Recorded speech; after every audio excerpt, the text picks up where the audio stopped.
Okay. I did the grocery shopping now. I gotta do the washing. And I am, as soon as my daughter drop my grandbaby off, we going washing. I'm put her right in that cart. I'm put her right in that cart. And I'm going washing.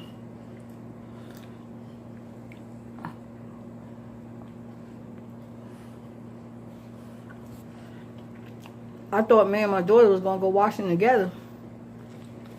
I don't know what she's doing.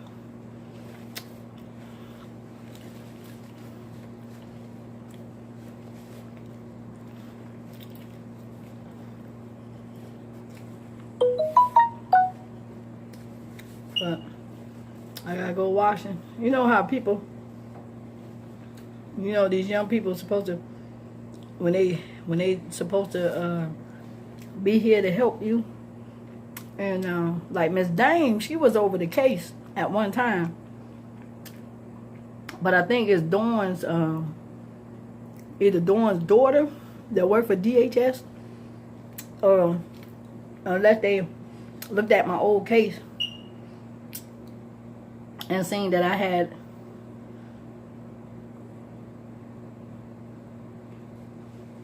probably seen that I had my brother's wife. I had my brother's wife, my home care person, and she was still in the computer when she was taking care of her mother, Celestine. And Miss Dames came over, and she said, "Well, let's check and see if you're still in the computer for when your mom, you know." So that's what Steen told me, and they put her down. Excuse me. They put her down there. So Miss Dane came and checked out the house. She said the house is pretty, you know, nice and clean and stuff like that. And so I don't know what, you know, it used to be like. And then me, Celestine, and Jimmy, we had the same doctor, Dr. Sudha Patel. And Dr. Sudha Patel, she put me back in, Dr. Sudha Patel put me back in home therapy, meaning that they come to your house and stretch your legs and, you know, stretch my legs, my arms. Once my legs get like real tight, they have to like hurry up and put me back in therapy to get my legs loose again. And once I lose my range and my ankles and stuff, that means drop foot. I could fall at any time. When you catch drop foot, they don't want you to catch drop foot. That's why they told me I have to always wear braces, and it's to prevent drop foot, because you can fall when you got a hip injury. You can fall and, you know, really break your hip, and then once you break your hip, it's over with. You know, you can die from that. You know, but I had a fall, and that's where my hip ended up getting messed up. My lower spine and stuff started getting messed up. They had dropped me. So when you see a lot of bloating, I fill up with fluid on my spine. My back get tight. Anybody know when you have a spinal injury and a neck injury, when fluid builds up, you get real tight. The muscles and the tissue around you get real tight. That's when you know you had an injury, a real serious injury. And these type of injuries can really paralyze you and permanently. That's why I'm scared of the surgery. I'm scared of having surgery. Yeah.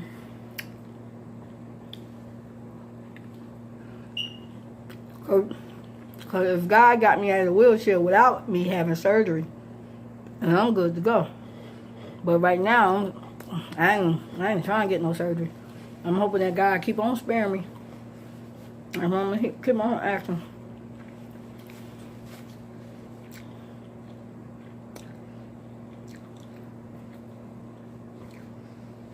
He said he's a doctor when you need one.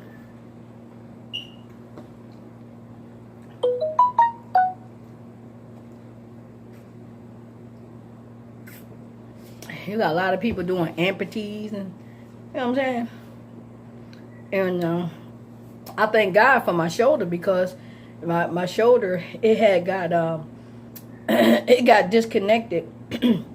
I had a how you say, disconnected shoulder. And when I fell, my shoulder came out. And when I got to U of M hospital, they noticed it through the x-rays. They had took some x-rays and they noticed it through the x-ray and they put it back in and stuff. And right now my hand, this side goes numb all the time. Sometimes I feel my arm and sometimes I don't. And sometimes I have to go like this to feel my fingers, because sometimes I can't feel my fingers. It's like numbness a start, and I can't feel. Like I'll be doing this sometimes just to feel my arm and stuff. You know, sometimes it don't feel like I got an arm. You know what I'm saying? So every now and then I go like this to feel my fingers to see if my fingers, you know. And so it's like it's just a brain thing, you know. So, and sometimes I have to, you know, but it's mainly like this arm and my fingers. I'm always like checking and stuff, because sometimes you really don't feel them. I mean, I don't, you know. So, and then like my left foot, it swells a lot. So it's like sometimes I have to, like, if I can touch my knees and feel my knees, but on a certain part of my leg I can really feel pressure, but on the other part of my leg I can't feel pressure. So it's partial of, you know, my body. I can feel like really tense pain, and on the other side it's like a real dull pain. Like I know it's there, I know it's like in pain, but it's not like a full pain. So, but that's, you know, but I thank God for just feeling anything, you know what I'm saying? And some people didn't, you know, some people it's not that lucky to bounce back, you know what I'm saying? So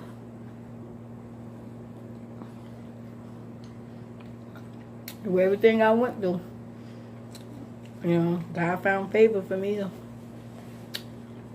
to regain my strength back in my body. So I thank him for that. My eyesight, I mean, it's not 100%, but when I went to that doctor, he told me ain't nothing they could do. First thing I was praying, I said, God, please don't let me go blind. And ever since then, I guess they were trying to, you know, make sure I don't go blind, I guess. When they think about money, honey, some people wish every bad thing on you just so they can get some money. I'm praying that the Lord help me each and every day. And when you got people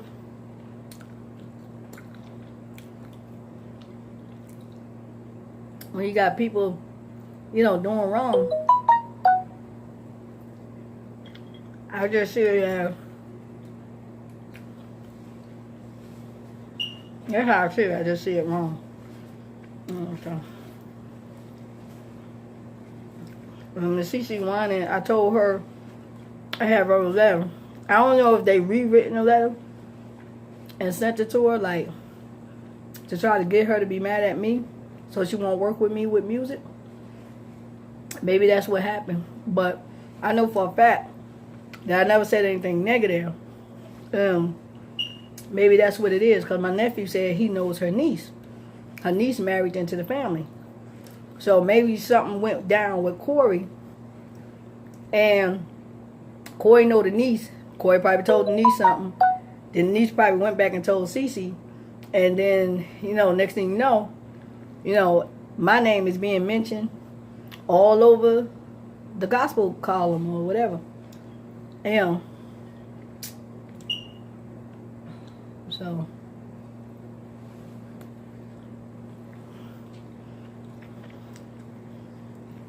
like I said, but she was more than likely, she could have just wrote the letter, or Mary or whoever, because Mary's cousin worked with Cece. So they could have just asked me, did I say any of those things or whatever, you know. So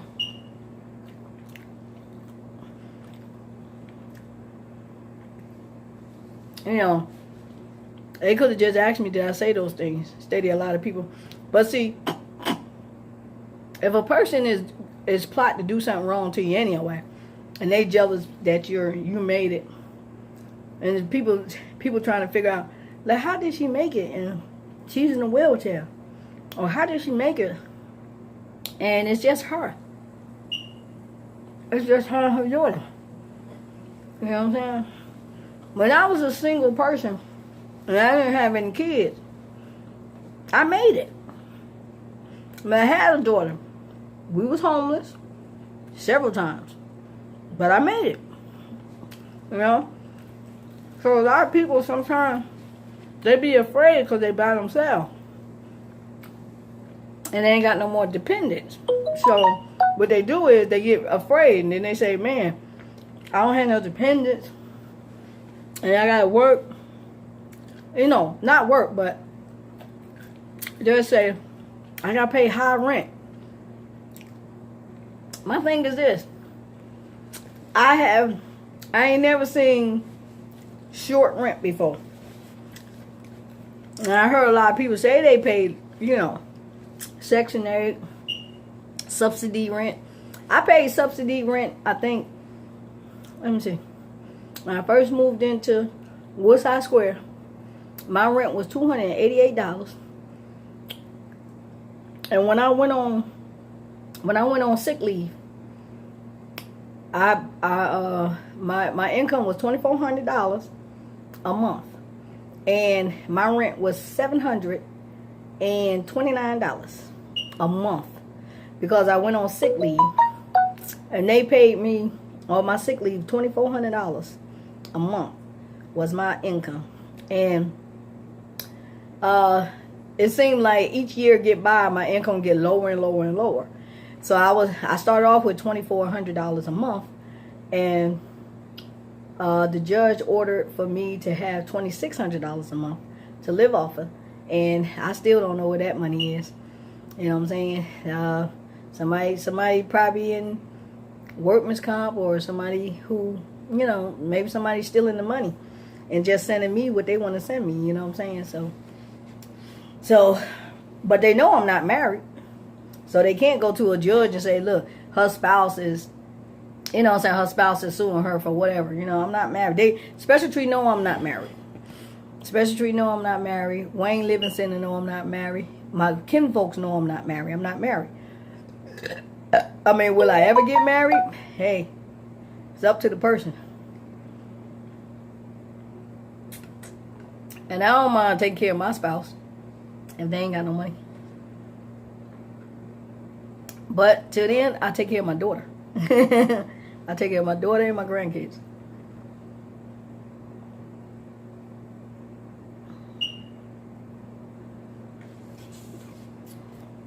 So Social Security, you need to know that. I had signed papers for my daughter to still remain to get, you know, her income was supposed to have stopped getting paid off of me. And her checks would be like $6 something a month. And I told my daughter, I said, well, I did still sign papers for you to receive Social Security. Did they get in contact with you? We was down in Georgia. And I had hired a lawyer to make sure that my payments continued. And then I told them about, I still wanted my daughter to receive her payments from me. And that would have left me $2,600 a month. But instead, I'm willing to pay my daughter $600 a month off of my pay, and then keep the $2,000. You know, so that's what I was. I had told the person. So my income. They showed me the paperwork, and they said, Ms. Holmes, we don't know. They said, did you have any other children? I said, no, I don't have any other children. So I signed the paper. My daughter looked at some Puerto Rican girl. I don't know if it's the Puerto Ricans. I don't know who's doing it. But somebody in Social Service or Social Security is playing around with my income. And what they doing is that they see these Puerto Ricans people, Spanish descendants, they feel as though that we should be taking care of our families with our income. Someone figured out how to take someone's Social Security money and dispatch it, just divide it into certain amount for each family member. And I think it's wrong, because when my family members had all that money and I was making only $4.25 an hour, and I never once sat there and been a burden to my family and made them feel guilty because they was making more money than me. Anybody who worked with me, anybody who ever worked with me, or anybody who ever been in my household, I ain't never made nobody feel guilty of the money that they made. You know what I'm saying? I ain't never made nobody feel guilty because I didn't have in my refrigerator. I ain't never did that. But nowadays, how you got these churches, and I always been in church, and no church member have ever been in my household where that I made them or they made me feel guilty of having food, because I done been in all their houses, which I used to work with some of them, and they always welcome me in their homes. You know what I'm saying? So I ain't never in my whole entire life. So I just don't know where the mental illness is coming at. When my sister Sharon told me that she deserves something, she said, I deserve something, Lisa. I said, but why are you making me pay for something that you deserve? Why do I have to get punished for the things that you have done in your life? And you look at my life and you say, I want your life. Why should I be punished for, I made the right decision. I could have made the wrong decision, but I made that. So this is me and my sister talking. We having a heartfelt talk. Why should I be looked at and be punished because you have to look inside? You don't really have to, but you have to look inside my life and say, I want what you got.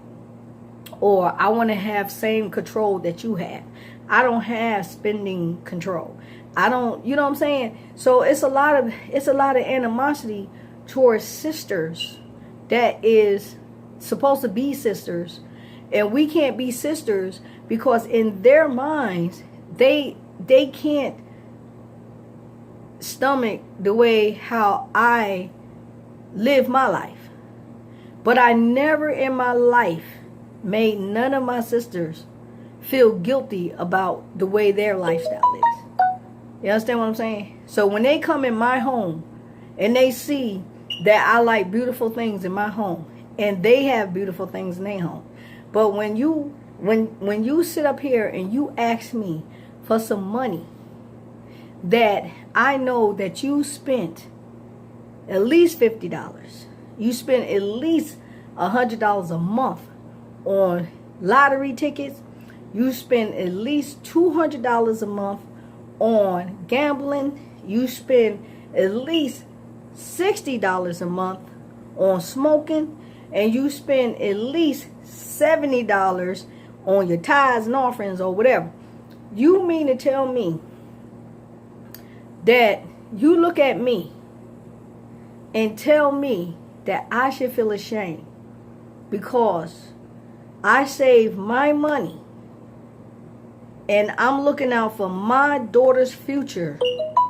I'm a mother that looks after her daughter's future, that cares about my child. I'm not saying nobody else cares about their child. I'm just saying this is how people look at me. This is how my family members, the women in my family, looks at me. This is how they looks at me. So you don't like being around me because of what? But I like being around you. I don't really pay you any mind, but I like being around you.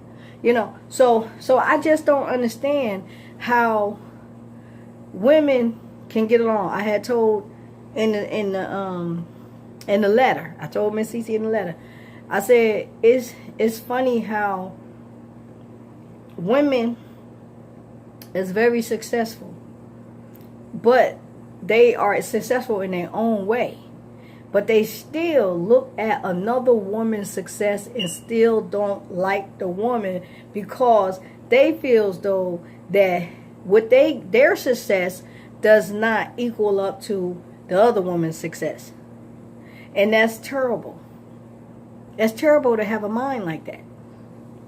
So I said, well, it's just you can only have a handful of friends.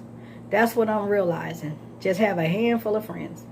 And when you have a handful of friends, you okay, you can function. But if you have so many friends, and like I said, I have a lot of associates that I run into from time to time, and I enjoy their company, and they enjoy my company, and that's it. You know what I'm saying? But other than that, actually, when I was on the website, I would tell people, I say, hey, go over there and see if you like my music. So see if you like this. You know what I'm saying? Everybody was like, yeah. So here it is, somebody looking at my statuses. Now everybody getting mad.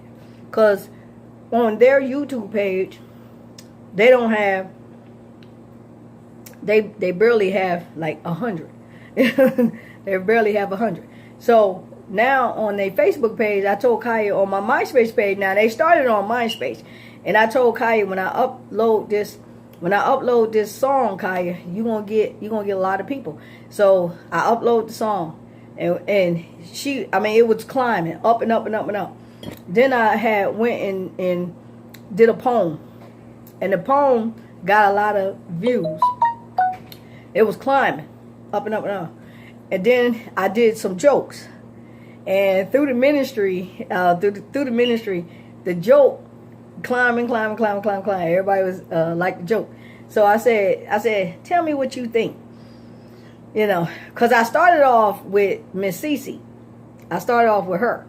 And Miss Cece Whining, I started off with her. In the letter, I started off with her. I said, tell me what you think. And I would write a poem. And I said, tell me what you think. And then I would write some lyrics. And I say, tell me what you think. So when I was getting like feedback on her page, on her community page, and I said, oh, sweat, this must be her staff, And I said, oh, okay. I said, hey, y'all go on MySpace and see what you think. I said, now my daughter is singing it. Because I told her, I said, my daughter is singing a cappella, Miss Cece, but we haven't put anything to the music yet. I said, so when we went back, I had told my nephew, I said, man, I'm waiting to try to see if God is telling us to go into the studio and record this. Because I just kept singing it. I was like, man, because I was in the dining room. And then my daughter came in and she said, Mom, I want to learn how to do that. I said, learn how to do what? She said, write. I really want to learn how to write. And I said, you do? She said, yeah. I said, oh, okay. So I guess somebody told her, I guess one of her cousins or whatever, because she had came back from her dad's house. And Mark Dixon, all these people know everybody in Detroit. So I told Kaya, I said, well, what do you think about when you writing?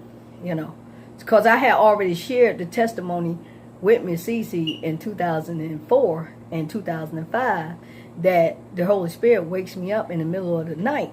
And sometimes I wake up singing and I don't know when I'm singing until, I start writing it down and arranging them. I said, but my daughter vocally arranged them. And my daughter started vocally arranging them. I think she was like 11 years old, 10 or 11. I think she was 10. She was 10 years old. So I said, oh, you think that sounds nice? Because I would record her on the tapes, the cassettes. And then we had an MP3.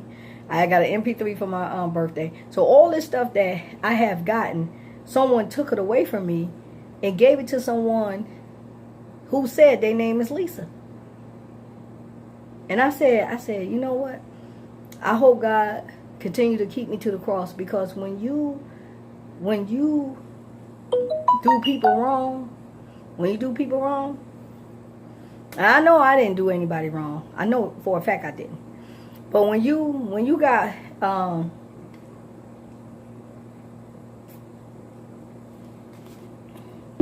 when you got people like the Coca-Cola lady said, Mr. Coca-Cola, his stepdaughter or whatever.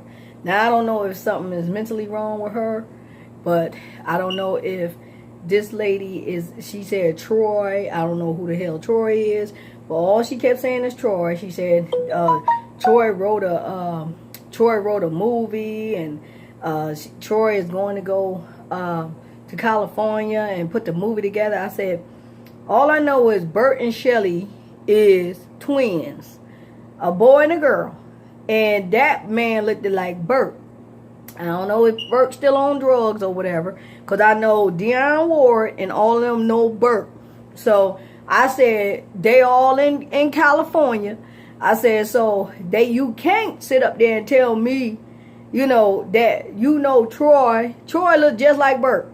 And Shelly work on cars. So you gonna sit up there and tell me that they sitting over here going back and forth, back and forth, back and forth, and you gonna sit there and tell me that I don't know Bert and Shelly? Shelly is skinny. Bert is, he got stocky shoulders. Bert do, and he walk like a pigeon. He got like a penguin. His feet is like a penguin. Bert is. So I know Bert. We used to hang out with Bert. You know what I'm saying? So I'm looking directly at him. I'm like, damn, Bert done, he looked kind of toe up. So you know how some people be looking toe up. And then I seen my best friend Eric, my first boyfriend, and I said, oh, I loved that little chocolate man. He was just so chocolate, and his lips was just still. I fell in love with his lips, really. I'm a lip person, y'all, but I fell in love with his lips. You know what I'm saying? He's tall too. He's real tall, and he's like, yeah. And I said, man, I hope he's not Muslim. That's the first thing I said. I said, why do black men be Muslims? That's what I'm trying to figure out. Like, you know what I'm saying? They'll sit there and be a Muslim in a minute. And this one guy, I met him, and he said he was a Muslim. And I said, I can't date you. He said, why? I said, it's a lot of reasons why. I said, I'm a Christian, and I don't believe in mixing faith, And he said, oh, that's understandable. He said, but you cool people. I said, yeah, you cool too. Said, but we can never date. I said, you could be a friend of mine. I give you my number, you can call me. I said, but we can never date and nor marry. He said, why not? I said, because didn't I tell you you're a Muslim? I'm a Christian. I told him. I said, I'm a Christian, you're a Muslim.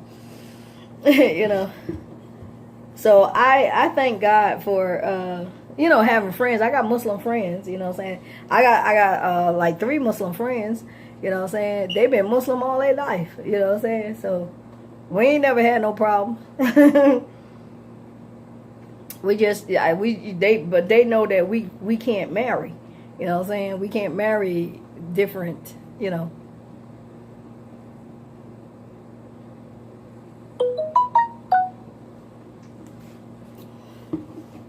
He said you can't serve 2 masters. So when my granddaughter's grandfather, he got mad, they was trying to get my daughter to convert. I said, y'all gonna go to fucking hell. Excuse my French. I apologize for cussing. I said, they gonna go to hell. All of them gonna go to hell. That's where they gonna go. Right to hell. And you trying to convince my daughter to be a Muslim, all y'all gonna go to hell. You can't steal nobody's children. I'm not stealing your children to turn your children into Christians. And don't be stealing mine, turn her into a Muslim. Or all y'all gonna go to hell. Trust me. All hell gonna break out on y'all. I don't have nothing against y'all, but don't try to convince my daughter to be a Muslim. My daughter know my grandkids. See, and that's y'all problem. Y'all always forcing people to do something, and that's why God can't accept the certain things that you do. You know what I'm saying? You can't keep terrorizing. You know what I'm saying? I told John, I said, you can't be terrorizing people. Your father people or whatever. Y'all, I don't care if y'all did vote for Barack Obama. I said, y'all nice people, but y'all just be sitting there talking about the whole thing of New York. I said, my father is from New York. What are you talking about? I said, we got half our generation is in New York. That's what I told what's today. I said, half of my father, if all my cousins live in New York. They went to school in New York, college. You know, NYU and Yale. I think my great grandfather went to Yale University. You know, my cousin, my aunties. Is that the second born girl? I think so. The second born daughter of my great grandfather is Margaret, Aunt Margaret, and her kids went to the university. I think her son went to Essex County though, if I'm not mistaken. Was it Orange or Essex County? It's one of them. But the daughter went to NYU University. You know, so. But all their names was Holmes until they got married. All the daughters got married. Now all the two boys, they died. The two sons, they died. So they had children. It's Jimmy, but his name not Holmes though. Their last name is not Holmes. So all of them served in the service. All of the males, and my father, he served in the service. Is that Green Beret? Green Beret, because Oprah Winfrey said she liked green. Green Beret, she talking about Green Beret? That what she talking about? Oprah Winfrey? She said she liked green. You know, so she must know about my, my brother and them. I mean my uncle and them, because they all served in the Green Berets. Okay, yeah, green. She said green. She said I like green. I said, oh, okay. She must know. My father's people. It lived in New York. That's what I'm trying to tell you. That's the only way you can know my father's people if you from New York. And when people say, oh, I know him from, I say East Orange. They say no. I said New York. They be like no. I said then you don't know my father's people. New York or East Orange or Newark. You know, because all his kids lived in Newark. You know. All his cousins, his first cousins, and his aunties and them lived in East Orange, New Jersey. I had worked in East Orange, New Jersey at the VA hospital. So I worked, that was my summer job, VA hospital. My grandma called my uncle because they didn't have no more summer jobs. And when I went down there and I started to give up, and then I called my grandma. And then my grandma said, let me call your Uncle Bob. And then the Uncle Bob said, yeah, tell her come on down. They got some openings, you know, to work in the kitchen and stuff. Child, we went to go. They told us we had to clean the morgue. And when we went in for the interview and stuff, and I got hired in, his daughter, oh, you stole my job and stuff like that. I said, oh my God, I hope she ain't mental. She ain't mentally ill. I hope she ain't. Cause you know, you got them cousins that's mentally ill. Some of them is mentally ill. Some of them probably had breakdowns and probably drug addicts and stuff like that. You know what I'm saying? You just never know. You just never know that your cousins, you know, your first cousin's children is probably bonkers crazy.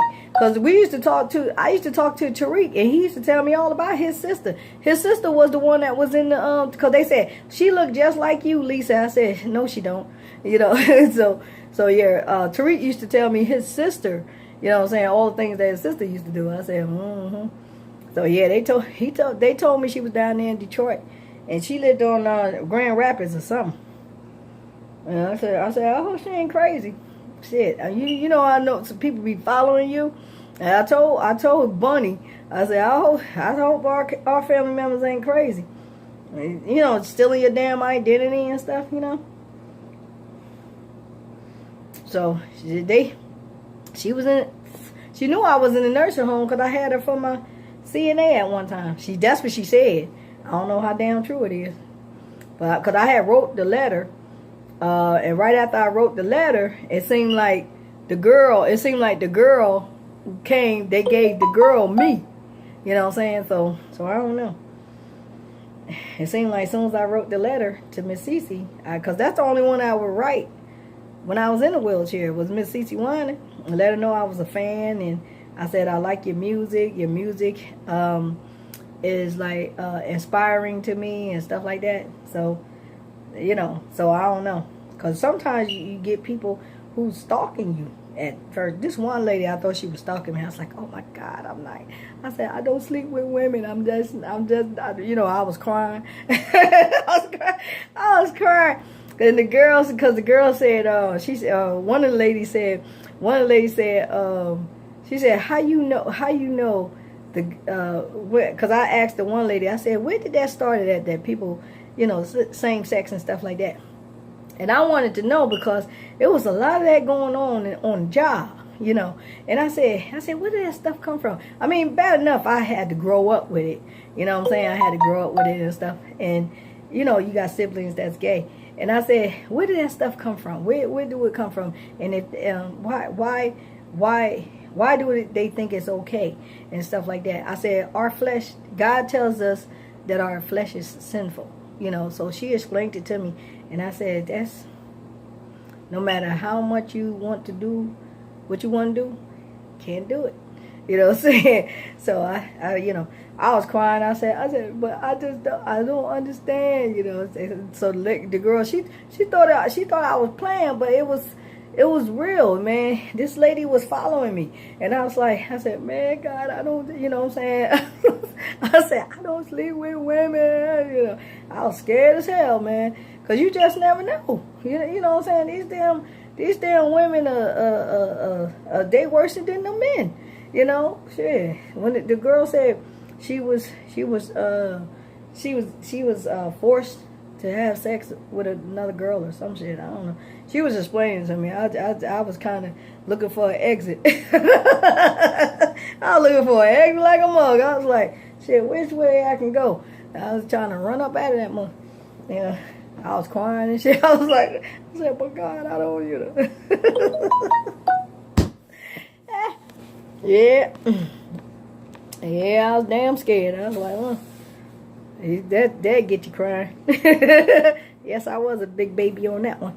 I said, damn that. But anyway, that's 30 seconds. 37 seconds. 37 seconds. I meant to stop it in between editing.